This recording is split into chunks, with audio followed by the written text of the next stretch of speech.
Brother, గత ప్రభుత్వ హయాంలో టీటీడీ దాంట్లో భారీగా స్కాములు జరిగాయని రోజుకొక వార్త బయటకు వస్తుంది కదా, మీరు చూశారు కదా, ఏమనిపించింది అసలు మీకు? అంటే శాలవాల స్కామ్ ఒకటి, నెయ్యి కల్తీ స్కామ్ ఒకటి, అలాగే చాలా స్కామ్స్ బయటపడుతూ ఉన్నాయి రోజు రోజు. ఏమనిపిస్తుంది మీకు? అంటే గవర్నమెంట్ని నిందించి, అంటే పాత గవర్నమెంటా కొత్త గవర్నమెంటా, ఆ స్కామ్లు అనేవి ఇప్పుడు బయటపడ్డాయి.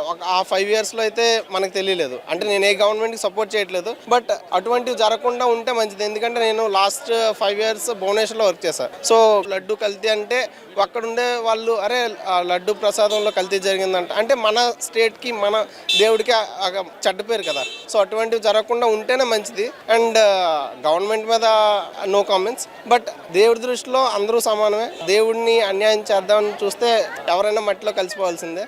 అది గుర్తుపెట్టుకొని ఏ ప్రభుత్వం అయినా, అది ప్రస్తుత గవర్నమెంట్ కానీ ప్రీవియస్ గవర్నమెంట్ కానీ ఎవరైనా అది దృష్టిలో పెట్టుకొని ఏడుకొండల వాళ్ళతో ఆడుకుంటే, అతను జగన్నాథ సూత్రధారి, అతనితో ఆడుకుంటే అతను ఎలా ఆడుకోవాలో అతనికి తెలుసు కదా.